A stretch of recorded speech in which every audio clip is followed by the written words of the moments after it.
He kicked his black girlfriend out, told her to leave the key on the table, while the woman he cheated with was already on her way.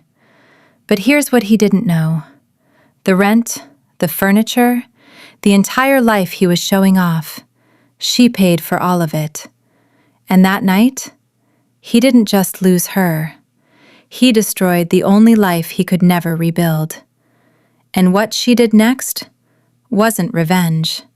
It was worse. Because she didn't destroy him with anger. She destroyed him with proof. He told his black wife to leave the apartment and take nothing with her. What he didn't know? She was the one paying for everything. And the night she walked out, his entire life started collapsing. Marcus Reed loved the way success looked on him. Tall, broad-shouldered, with deep brown skin and sharp, clean features, he carried himself like a man who had already made it. His beard was always perfectly lined, his clothes fitted just right, tailored, intentional, expensive-looking even when they weren't. When he walked into a room, people noticed, and Marcus needed that. Not because he was confident, but because he remembered what it felt like to be invisible. Growing up, Marcus had been overlooked. Not poor enough for sympathy, not successful enough for praise, just average. That kind of childhood doesn't disappear. It builds something inside a man, a quiet hunger. So when he finally had something that looked like success, he held on to it hard. The apartment was his proof. Luxury high-rise, floor-to-ceiling windows, matte black kitchen, soft gold lighting that made everything look warmer, richer, better than it really was. From the outside, it looked like a man's dream life, and Marcus played the part perfectly. But what people didn't see was Nia. Nia Carter didn't walk into rooms expecting attention. She didn't need to. Medium height, slim but steady, her deep ebony skin smooth and radiant under any light, she carried a quiet presence that settled into a space rather than demanded it. Her natural curls were usually pulled back into a low bun, not out of carelessness, but because she had more important things to think about. Her eyes, dark, observant, missed nothing. She spoke softly, moved calmly. But there was something about her that made everything around her work. For 3 years, she was the one holding everything together. At first, it sounded temporary.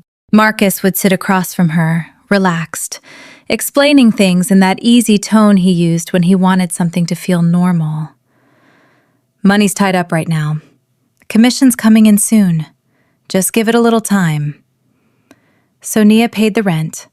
Once, then again, and then she stopped asking. Because she noticed something Marcus hoped she wouldn't. Nothing was changing. The excuses stayed the same. The money never showed up, but the bills did. So she handled them, quietly. The couch in the living room? She picked it, paid for it. The lighting Marcus always bragged about? Installed after she negotiated the price down herself. The kitchen? The layout? The small details that made the place feel like a home instead of a showroom? That was Nia. Marcus had ideas. Nia made them real. And for a long time, she didn't mind. Because she believed they were building something together. But then, something shifted. Not all at once. Slowly. At dinners, Marcus started saying things that didn't sit right. Man, I put a lot into this place. At first, she ignored it. Then it happened again, and again, until one night, she heard it clearly. Marcus was on the phone in the next room, voice low, casual, confident. Yeah, she doesn't really do much. I handle everything. Silence. Not outside. Inside her. Her hand rested on the kitchen counter, the one she paid for. Her fingers didn't move. Her face didn't change, but something in her did. Not loudly, not dramatically, just enough. Enough to see him clearly. Because in that moment, she understood something most people learn too late. Marcus didn't just lie to other people. He had started believing it, and that was worse. Because you can argue with a lie, but you can't argue with someone who thinks it's the truth. She didn't confront him, didn't ask questions, didn't try to fix it, because something inside her had already shifted from emotion to awareness. And awareness is dangerous. From that night on, Nia started moving differently, quieter, more precise. She opened a new account, not in secret, but in silence. She started saving again, not because she was afraid, but because she was preparing for something she hadn't said out loud yet, but already understood. One evening, the city lights reflected across the glass walls, turning the apartment into something almost unreal. Marcus stood in front of the mirror, adjusting his watch. Perfect angle, perfect look. The man staring back at him looked successful, in control, complete. Behind him, Nia sat quietly on the couch, watching. Not with anger, not with sadness, but with a kind of clarity that only comes when something finally makes sense. Because in that moment, she realized something Marcus never would. He didn't build this life. He was just standing inside it. And the day she decided to walk away, everything holding it together would walk out with her. The first time he lied about her, she heard it. The second time, she understood it. But the third time, she realized he wasn't lying anymore. He believed it. It started small enough to ignore. Marcus would lean back on the couch, her couch, scrolling through his phone, speaking in that relaxed, confident tone he used when he wanted things to sound effortless. "Money's tied up right now," he'd say, not even looking at her. "Big payment coming soon. Just timing." Nia would nod. Not because she believed him, because she was measuring him. Marcus Reed had mastered the art of sounding convincing. His voice carried a calm authority, the kind that made people stop questioning. It was something he learned early, back when he realized confidence could replace truth if you delivered it well enough. He wasn't reckless, he was calculated. Every excuse came packaged clean, logical, easy to accept. And at first, she accepted it. So she paid the rent. 1 month, then another, then 3. Each payment left her account quietly, without discussion, without acknowledgement. Marcus never asked if she could afford it, never checked if she needed help, because in his version of reality, she didn't matter enough to ask. But Nia noticed everything. She noticed how he stopped mentioning repayment, how temporary turned into routine, how his gratitude slowly disappeared. And more than that, she noticed what replaced it. Ownership. Not real ownership, something more subtle. Narrative ownership. One evening, Marcus invited a colleague over, Daniel Brooks, a tall, lean man in his early 30s with sharp cheekbones and restless energy. The kind of man who laughed too loudly and watched everything a little too closely. Daniel had grown up in instability, moving from place to place, and it had left him with a habit of scanning rooms like nothing ever truly belonged to anyone. He respected success, but only if it was real. They stood in the living room, drinks in hand. Marcus gestured casually around the apartment. "Yeah, man, I put this place together myself." Nia didn't react. She was in the kitchen, rinsing a glass, but she listened. Daniel's eyes moved slowly across the room. The furniture, the lighting, the small details most people ignored. "Nice work," he said, though his tone carried something else. Something uncertain. Because even Daniel could feel it. The space didn't match Marcus. Not completely. Meanwhile, Nia turned off the tap. Her reflection stared back at her from the darkened window. For a moment, she felt something rise in her chest. Not anger, not yet.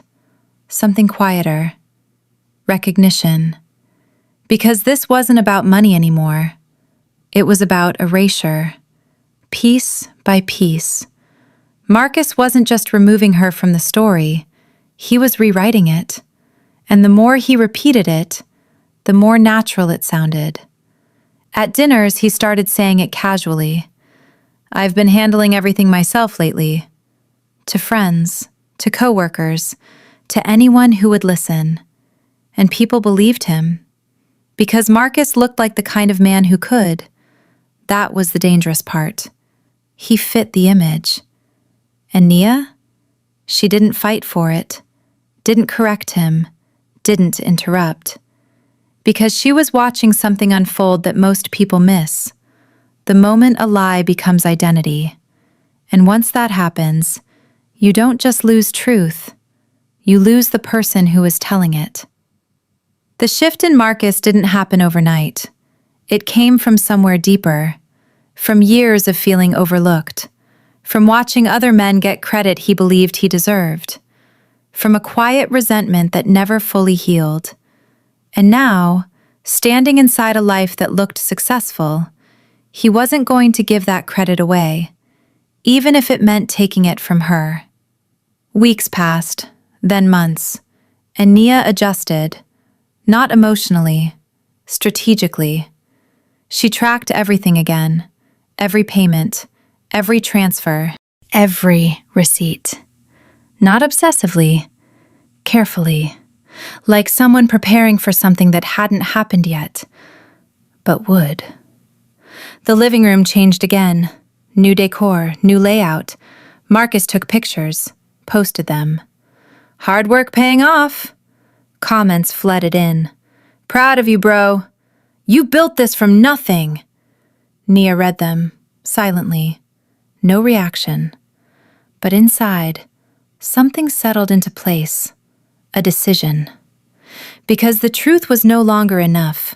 Proof would be.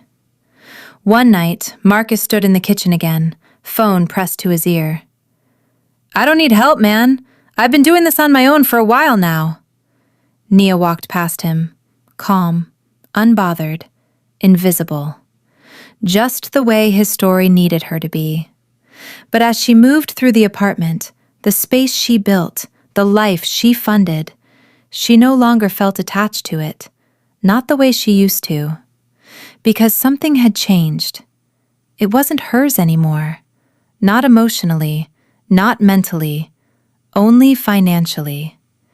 And that was the part Marcus didn't understand.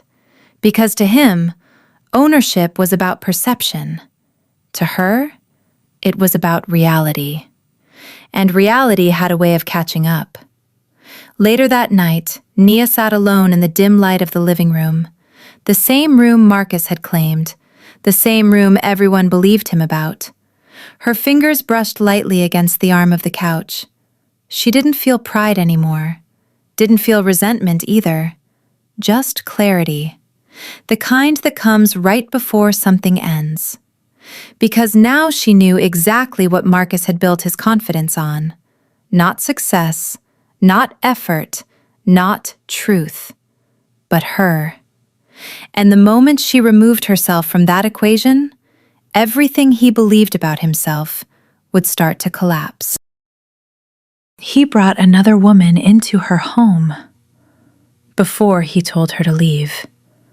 And somehow, that wasn't even the worst part.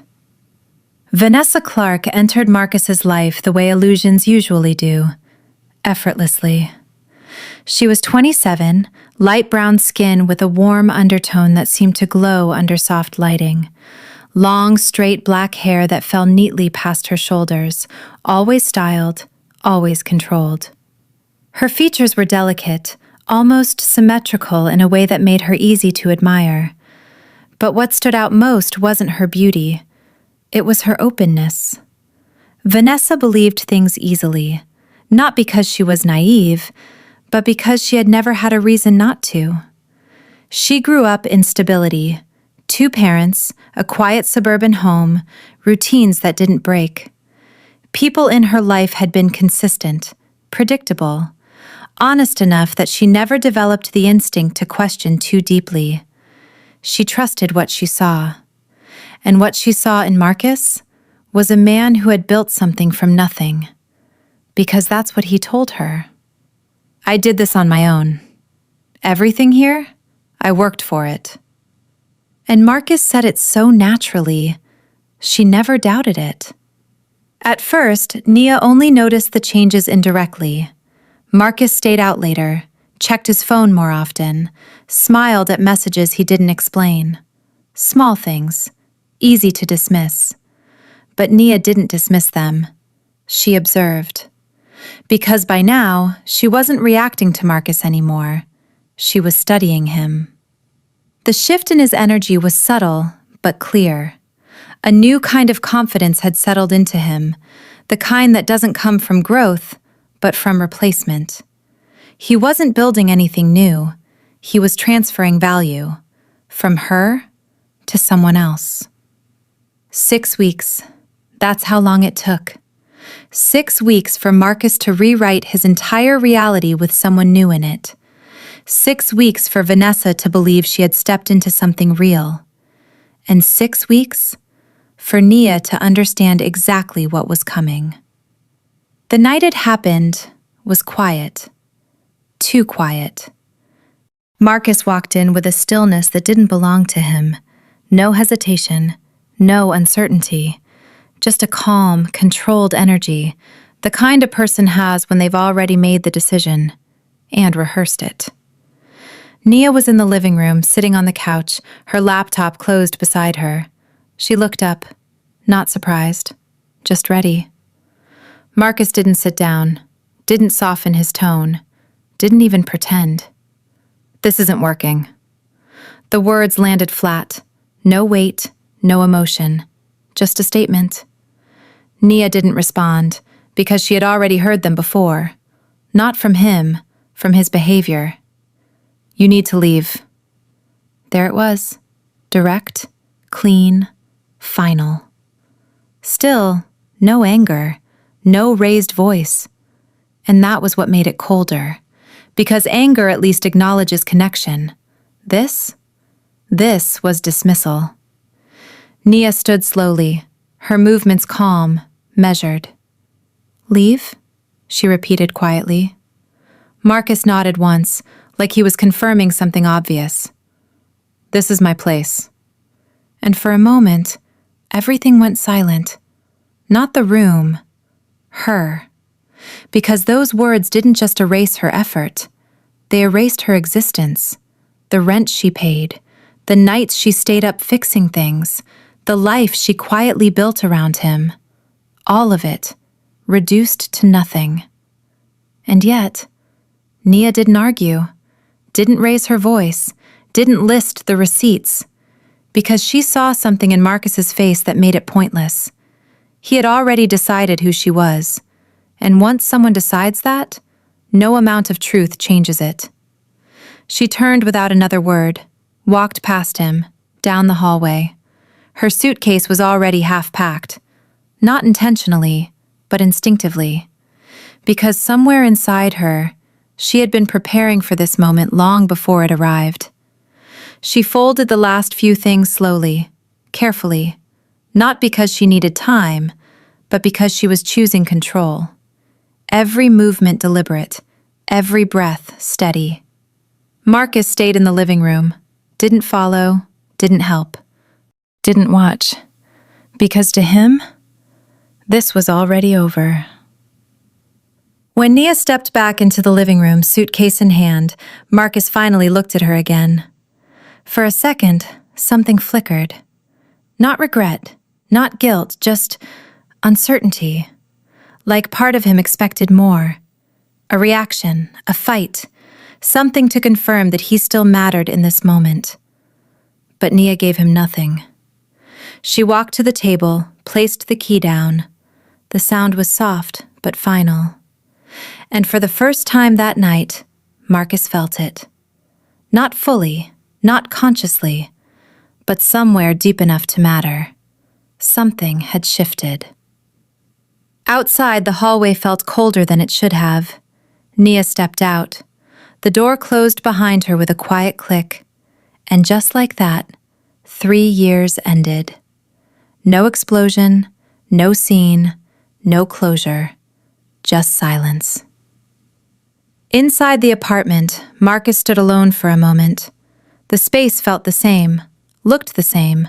Nothing had changed, at least, that's what he thought. Because what Marcus didn't understand yet was this. He hadn't just asked her to leave. He had removed the one person who made everything work. And very soon, not all at once, but piece by piece, everything he thought was his would start to fall apart. She didn't fight for the home she paid for. She walked away from it. And that was the moment Marcus made the biggest mistake of his life. The hallway was too quiet. Nia stood there, suitcase in hand, the soft glow from the apartment stretching across the floor behind her like something trying to pull her back. The door had already closed. No sound, no footsteps, no second thoughts from the other side. For a brief second, her body hesitated. Not her mind, her body. Because habits don't disappear instantly. 3 years of waking up in that space, moving through it, fixing it, maintaining it, they lived somewhere deeper than logic. Her fingers tightened slightly around the suitcase handle, the weight pressing into her palm as if it carried more than clothes. Her chest felt heavy, not broken, just full. Full of everything she didn't say, every moment she let pass, every version of herself she allowed to shrink just enough to fit into Marcus's narrative. For a moment, she almost turned back. Not to beg, not to argue, just to be seen. But then she exhaled, slow, controlled.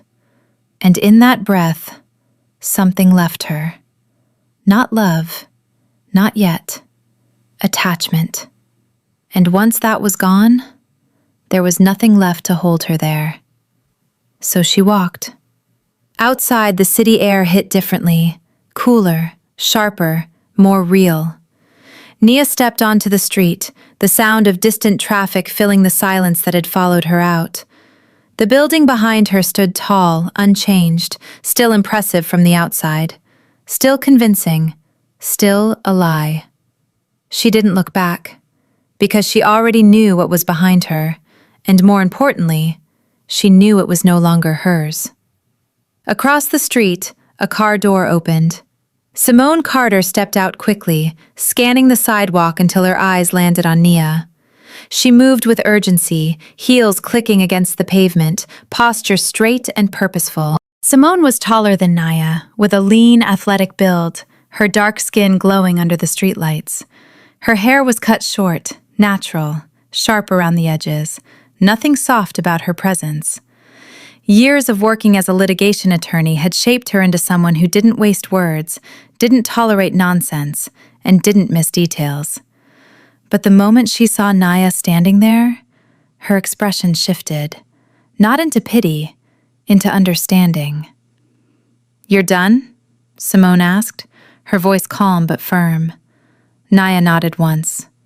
Simone didn't ask what happened, didn't need to, because she had already warned her months ago, not aggressively, just quietly. Make sure you're not building something in someone else's name. Nia remembered that, now more clearly than ever. Simone took the suitcase from her without asking, placing it in the trunk. "You staying with me," she said, already opening the passenger door. Not a question, a decision. Nia slid into the seat, the leather cool against her skin. For a moment, neither of them spoke. The engine started, the city lights blurred past the window, and Nia finally allowed herself to feel it. Not grief, not regret. Emptiness. The kind that comes after something ends before you're ready to admit it was already over. Back at the apartment, Marcus didn't move for a long time. The silence felt different now. He walked through the living room slowly, eyes scanning the space. Everything was still there. The couch, the lighting, the clean lines. Nothing had changed. At least, that's what it looked like. He picked up his phone, scrolled, paused, then typed a message. He didn't send it, because something stopped him. Not pride, uncertainty. For the first time in a long time, Marcus didn't feel completely in control. An hour later, the door opened again. Vanessa stepped inside. She paused just slightly as she crossed the threshold, taking in the space. She had been here before, but never like this. Never alone. Never without the presence of something she couldn't quite name before. Now, it was gone. Vanessa moved slowly, placing her bag down near the kitchen. "It's beautiful," she said softly, turning toward Marcus with a small smile. And she meant it, because she still saw what Marcus wanted her to see: the success, the stability, the life. Marcus nodded. "Yeah," he said, casual. "I built it over time." The words came easily, too easily. And Vanessa believed him, because she didn't see what was missing. She only saw what was left. That night, Marcus slept in the same bed, in the same apartment, with the same walls. But something had shifted, subtle, unnoticeable to anyone else, but real. The air felt different. The silence stayed longer. The space didn't respond the same way, because the person who understood it was gone. Meanwhile, in Simone's apartment, Nia sat on the edge of the guest bed. The room was smaller, simpler, less polished, but it felt steady, real. Simone leaned against the doorframe, arms crossed. "You okay?" she asked. Nia looked up. For a moment, the answer almost came out automatically. "I'm fine." But she stopped herself, because for the first time in a long time, she didn't need to pretend. "I'm clear," she said instead. Simone nodded slowly. That answer mattered more. Nia lay back against the bed, staring at the ceiling. Her mind didn't replay the argument, didn't question the ending, didn't search for closure. Because deep down, she already had it. Marcus had shown her exactly who he was, and more importantly, who he needed her to be. And she was no longer willing to be that person. Back across the city, Marcus turned in his sleep. Something restless moved through him. Not regret. Not yet. Discomfort. The kind that starts small, easy to ignore, but impossible to stop once it grows. Because what Marcus didn't understand yet was this. He thought he had removed a problem, but he had removed the solution. And from this point forward, everything in that apartment, the space, the system, the life he thought he controlled, would slowly begin to fail without him ever understanding why. 6 months after she left, the apartment was still standing, but the life inside it wasn't. At first, Marcus didn't notice anything was wrong. That was the strange part. Everything looked the same. The same couch, the same lighting, the same clean lines that made the space feel expensive and controlled. From the outside, nothing had changed, and Marcus relied on that. Because if it looked the same, then it had to still be the same, right? The first sign was the sink. Just a drip, quiet, irregular, easy to ignore. Marcus noticed it one night while scrolling on his phone, the faint sound tapping against the metal basin. He frowned slightly, walked over, turned the faucet tighter. The dripping stopped. For a while. The next morning, it came back. This time, steadier. Marcus placed a bowl underneath it. Temporary solution. That's what he told himself. Because Marcus had never been the kind of man who fixed things. He was the kind of man who lived inside things already fixed. Days turned into weeks. The bowl stayed. Each morning, Vanessa emptied it. At first, she didn't say anything, but she noticed. And Vanessa Clark was the kind of woman who didn't ignore patterns once she saw them. She stood in the kitchen one morning, sunlight cutting across the counter, staring at the bowl half filled with water. Her reflection stared back faintly in the window. Something about it didn't feel right. Not the leak, the inconsistency. Because the rest of the apartment felt intentional, designed, maintained, and yet this, neglected.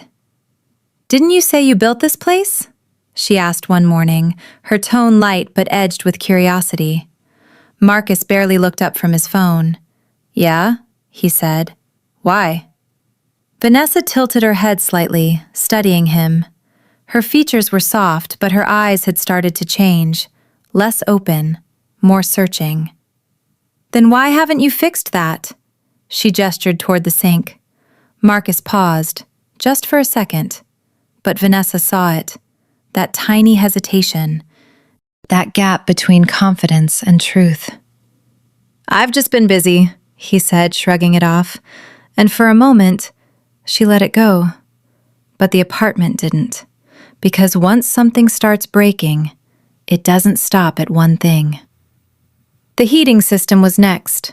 One side of the apartment stayed warm, the other, cold, uncomfortably cold. Vanessa wrapped herself in a blanket one evening, sitting on the edge of the couch. "Is it always like this?" she asked. Marcus frowned. "No," he said quickly. "It's just acting up." But the truth was, he didn't know, because he had never paid attention to how things worked, only how they looked.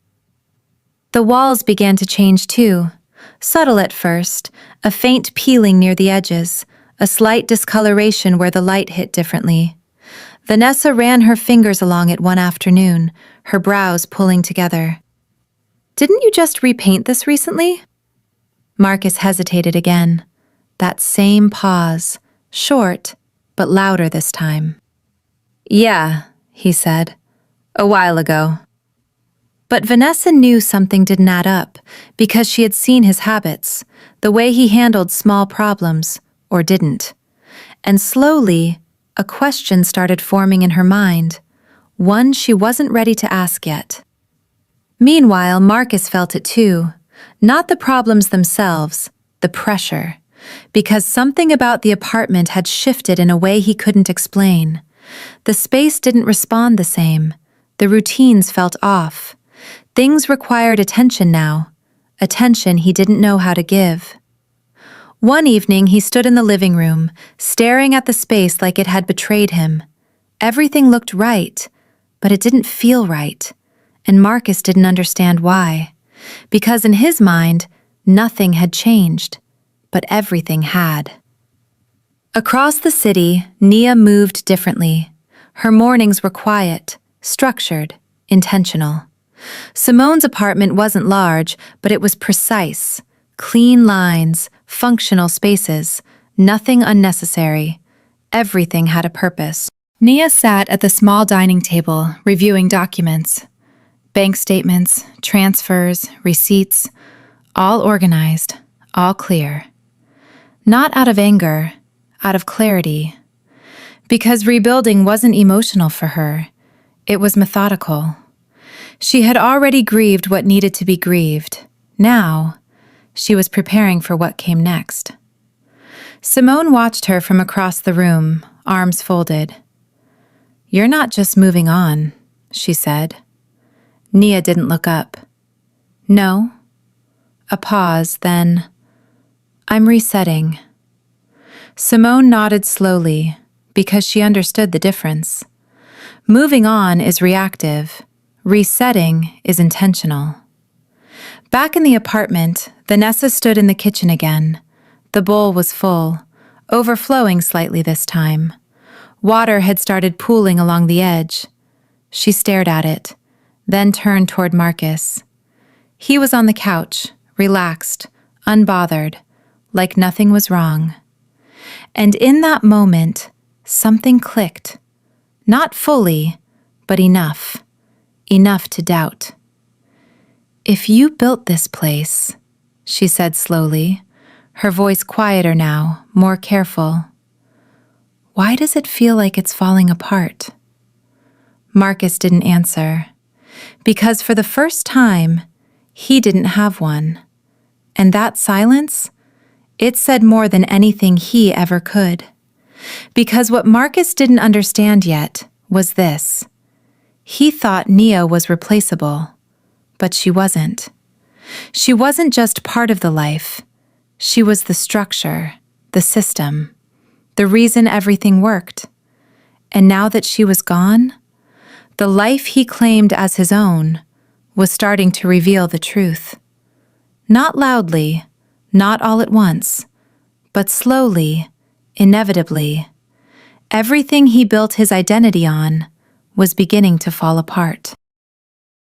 He invited people to celebrate a life he didn't build and open the door to the woman who did. That was the moment everything ended. Marcus planned the party like a performance. Loud music, dim lighting, bottles lined across the counter like proof. The apartment looked the way it always had, polished, curated, impressive. Enough people packed into the space to fill the silence that had been creeping in for months. Laughter echoed, conversations overlapped. From the outside, it looked like control. That was the point. Marcus moved through the room with practiced ease, greeting people with that same confident smile, the one that said everything was fine, even when it wasn't. He wore a fitted black shirt, sleeves rolled just enough to show intention, his beard sharp, his posture relaxed. He needed them to believe nothing had changed, because if they believed it, maybe he could too. Vanessa stood near the kitchen, holding a glass she hadn't really touched. She looked beautiful as always, sleek black dress, hair perfectly straight, makeup soft but precise. But something in her posture had shifted. Less open, more guarded. Her eyes moved across the room differently now, not admiring, analyzing. Because over the past months, the cracks had added up. The sink that never got fixed, the heating that never worked right, the excuses that didn't land the same anymore. And tonight, she was watching Marcus. Not the version he showed, the one underneath it. Near the balcony stood Daniel Brooks again, arms folded, leaning slightly against the wall. His sharp features were harder tonight, his gaze more focused. Daniel had seen enough instability in his life to recognize patterns quickly. He didn't trust environments that felt too perfect. And this one felt staged. The music rose. Someone laughed too loudly. Marcus lifted his glass, saying something about progress and building something real. And that's when the doorbell rang. It cut through the room. Sharp. Unexpected. The kind of sound that doesn't belong. Marcus frowned slightly, glancing toward the door. No one had mentioned being late. For a moment, he hesitated. Just enough. Then he walked over and opened it. And everything stopped. Not the music, not immediately. The room. Naya stood there. Different. Not in appearance alone, though that had changed too. Her posture was straighter, her presence sharper, her expression calm in a way that didn't invite questions. Her deep ebony skin caught the hallway light cleanly, her hair styled neatly, framing her face with quiet precision. But it wasn't how she looked. It was how she stood, like she belonged. Behind her stood two people. The first was a woman in her 40s, tall, composed, with dark skin and a sleek navy suit that fit her like authority. Her hair was pulled into a low, tight bun, and her eyes were sharp, focused, the kind that missed nothing. This was attorney Renee Wallace, a contract and property specialist known for dismantling messy financial situations with surgical precision. Years in high-stakes litigation had carved her into someone who didn't raise her voice because she never needed to. Next to her stood a man in his early 50s, lightly graying beard, stocky build, wearing a pressed white shirt and dark slacks. His posture was professional but firm, his hands clasped in front of him. This was Leonard Price, a senior property manager for the building, a man who had spent decades dealing with tenants who didn't understand the difference between ownership and responsibility. Together, they didn't look like guests. They looked like consequences. Marcus blinked once, then laughed, short, dismissive. "Seriously?" he said, stepping back. "What is this?" Naya didn't answer immediately. She stepped inside, calm, unrushed.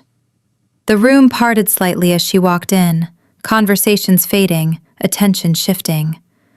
Vanessa turned fully now. Daniel straightened. Marcus's smile held, but something behind it slipped. Naya reached the center of the room, set a folder down on the glass table. The sound wasn't loud, but it carried. Marcus looked at it, then back at her. "You're really doing this?" he said, his tone tightening. Still trying to control the narrative, still trying to make it look small. Naya opened the folder, spread the documents out, neatly, intentionally. Bank statements, transfers, receipts, months, years, all of it. Her name. The room went quiet, not gradually, completely. Vanessa stepped closer, her eyes scanning the pages. Her breathing shifted, because for the first time, she wasn't hearing Marcus's version. She was seeing reality. Daniel let out a slow breath, almost under his breath. Damn.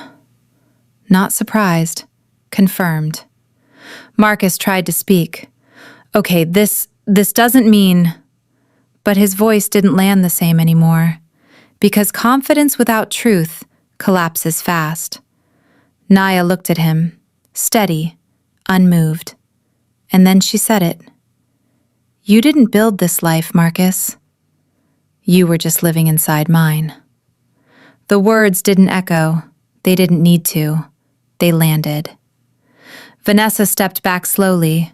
Her face changed. Not anger, not shock. Realization. Because suddenly, everything made sense.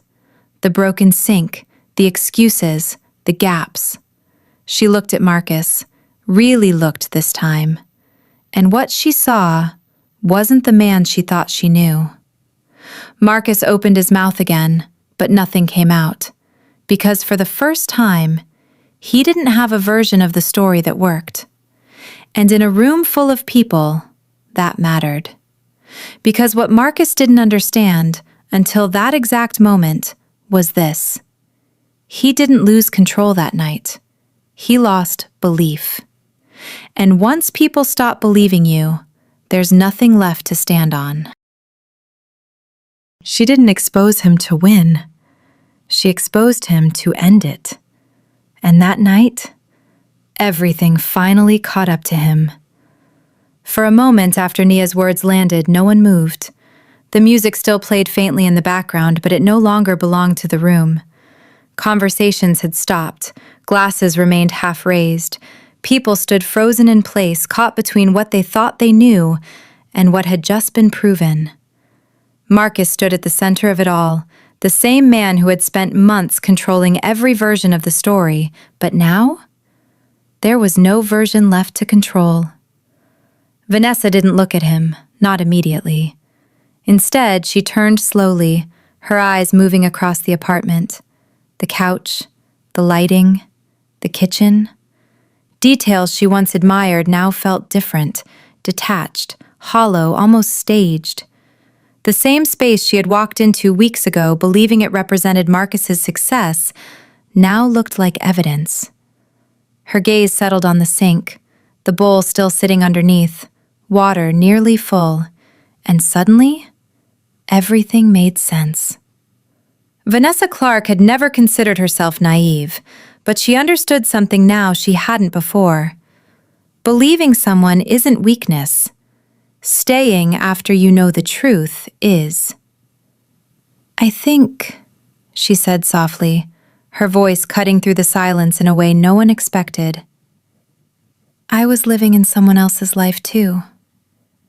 The words weren't loud. They didn't need to be, because everyone heard them. Marcus turned toward her quickly. "Vanessa." But she stepped back before he could finish. Not dramatically, not emotionally, deliberately. The kind of movement that doesn't ask for permission. She picked up her bag, her posture straight, her expression calm, but her eyes? Clear. For the first time since she met him. "You should have told the truth," she said quietly. Not accusing, not angry, just final. Marcus took a step forward. "This isn't what it looks like." But the words sounded wrong the moment they left his mouth, because now, everyone knew exactly what it looked like. Vanessa didn't argue, didn't ask for more explanation, because there was nothing left to understand. She walked toward the door, each step measured, certain. And when she reached it, she didn't look back. The door closed behind her, soft but absolute. And just like that, Marcus wasn't standing in front of an audience anymore. He was standing in front of witnesses. Daniel exhaled slowly, shaking his head once. "Told you, man," he muttered under his breath, not loudly, not for attention, but enough for Marcus to hear. Because Daniel had seen this before. Different people, same pattern.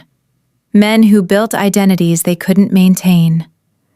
Across the room, a few guests began shifting uncomfortably. One by one, they started leaving. Not out of drama, out of distance. Because nobody wants to stand too close to something once it's exposed. Within minutes, the apartment that had been full of noise, laughter, validation, was quiet. Again. Marcus stood alone in the middle of it. The same space, the same walls, the same furniture. But it felt different now. Not because anything had physically changed, but because the illusion was gone. He walked slowly toward the kitchen. The bowl under the sink caught his attention again, water nearly spilling over. He stared at it longer this time, really looked. And for the first time, he didn't ignore it. Because now, he understood what it represented. Not just a leak, a failure. Something small that had been left unattended, that grew, that exposed everything else. Marcus reached down, picked up the bowl. Water spilled slightly over the edge, dripping onto his hand. He didn't move immediately, just stood there, holding it, feeling it. Because what hit him in that moment wasn't anger or embarrassment. It was realization. He didn't lose Nia that night. He lost her long before that, piece by piece. Every time he chose the easier version of the truth. Every time he let her carry what he claimed as his. Every time he believed his own story instead of reality. And now, there was nothing left to stand on. Across the city, Naya unlocked a different door. Her door. The key turned smoothly in the lock. No hesitation, no uncertainty. Just quiet certainty. The apartment wasn't as large, wasn't as polished, but it was hers. Completely. Every piece of furniture had been chosen intentionally. Every corner had purpose. The space felt different. Not impressive. Stable. Naya stepped inside, placing her bag down gently. The air was still, peaceful. No noise, no tension, no pretending. She walked slowly through the space, her fingers brushing lightly against the surfaces, not to admire them, to feel them. Because this time, she knew exactly what she had built. And more importantly, she knew no one could take it from her. She moved toward the kitchen, turned on the faucet. Water flowed instantly, clean, steady, working. For a brief moment, she stood there, just listening, not smiling, not reacting, just present.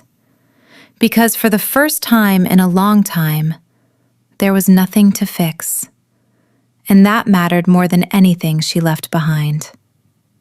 Back in the high-rise apartment, Marcus stood in silence, the bowl still in his hand, the drip continuing, slow, steady, unstoppable. Because what Marcus didn't understand, even now, was this. He thought losing her was the consequence, but it wasn't. The real consequence was everything that came after. Sometimes losing everything is how you take your power back. Nia didn't lose her life. She walked away from an illusion. The real lesson? It's not about who gets credit. It's about what you truly own. So ask yourself, have you ever built something only for someone else to take credit for it? Or worse, be erased from it completely? Drop your story below. You might help someone realize it's time to leave.